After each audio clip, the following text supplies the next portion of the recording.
From Indiana's #1 news source, this is Fox 59 Morning News.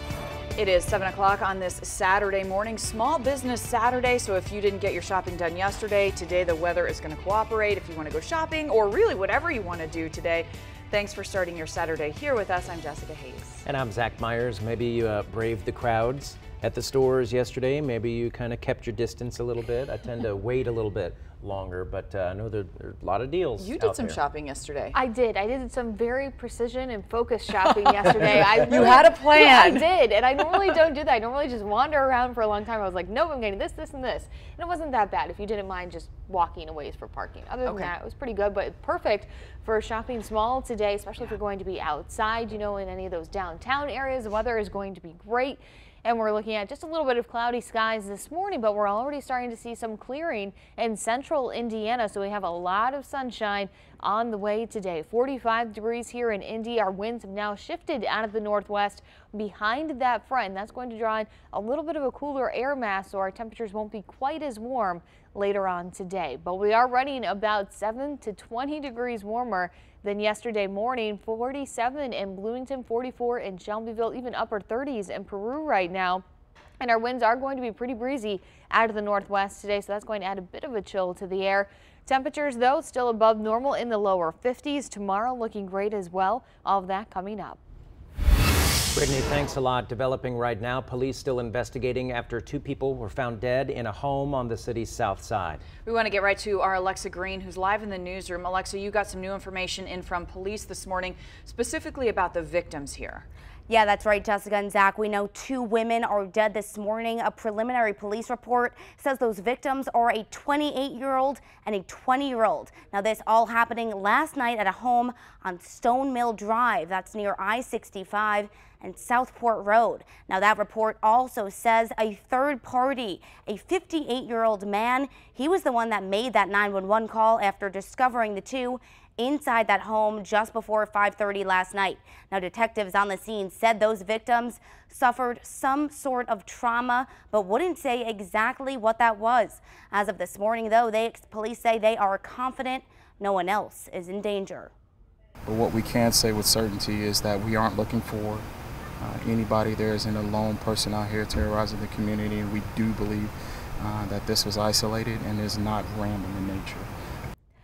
Now, homicide detectives were called out to the scene, which is standard protocol for a death investigation like this. They have not yet determined if this was a homicide and tell us they are still in the very early stages of this investigation. Now, as of this morning, Indianapolis has had 144 homicides just this year.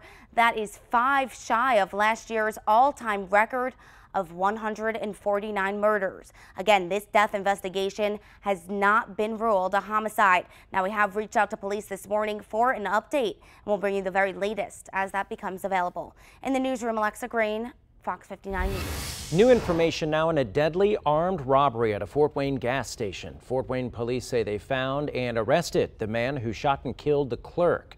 They arrested 21-year-old Victor Rivera just a few hours after posting these photos from inside that gas station at a Meijer store. Police say another employee was in the gas station at the time but wasn't hurt. A crime tracker alert this morning. Thieves target a Southside church, stealing tires right off the cars that were in the parking lot there.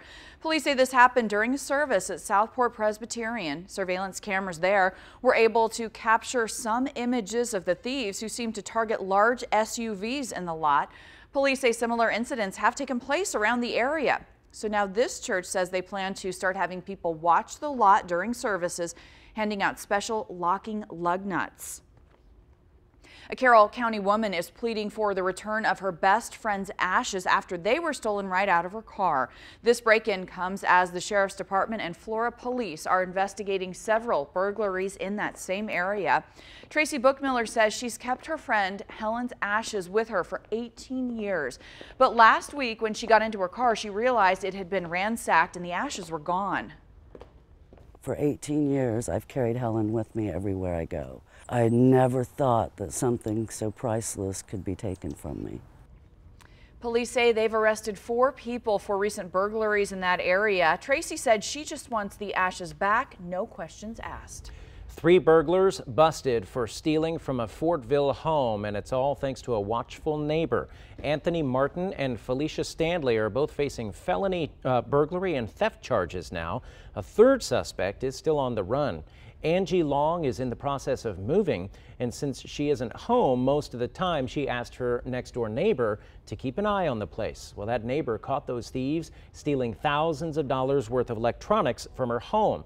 He called 911 and actually had a conversation with one of the burglars before they took off. I said, "What are you doing here?" And he said, "Well, she asked me to check on the house." And I said, "Well, that's kind of funny because that's what I'm supposed to be doing." It's not that hard to look out for one another. I mean, we're all on the same planet. You put your pants on the same way I do every morning, so it doesn't matter. Detectives were able to track the serial numbers of some of those electronics to a pawn shop. Police say this serves as a reminder if you're leaving town, ask a neighbor to watch over your property just to be safe. Indiana State Police continue their increased patrols this holiday weekend. They're cracking down on speeders and drunk and impaired drivers. As people head in and out of town, the troopers out there are conducting saturation patrols around the state. They're focusing on target areas known to have problems in the past. We really hope that we can target and intercept those aggressive drivers before they cause a crash or crash themselves. Whether they do that because they're being safe or because they're out of fear of getting a ticket, either way we win and our roads become safer. More than 50 million people around the country are expected to travel this weekend. Big changes are on the way as FCC plans to roll back net neutrality rules. So this can be confusing. We'll break down what this means and how you could be affected. And you may call it the sisterhood of the first daughters. Why Chelsea Clinton and Ivanka Trump are offering their support to the Obamas. And we are looking at great travel weather not only today, but right through the weekend. A lot of sunshine on the way, and a cold front has moved through this morning. I'll tell you how that's going to impact your temperatures this afternoon coming up.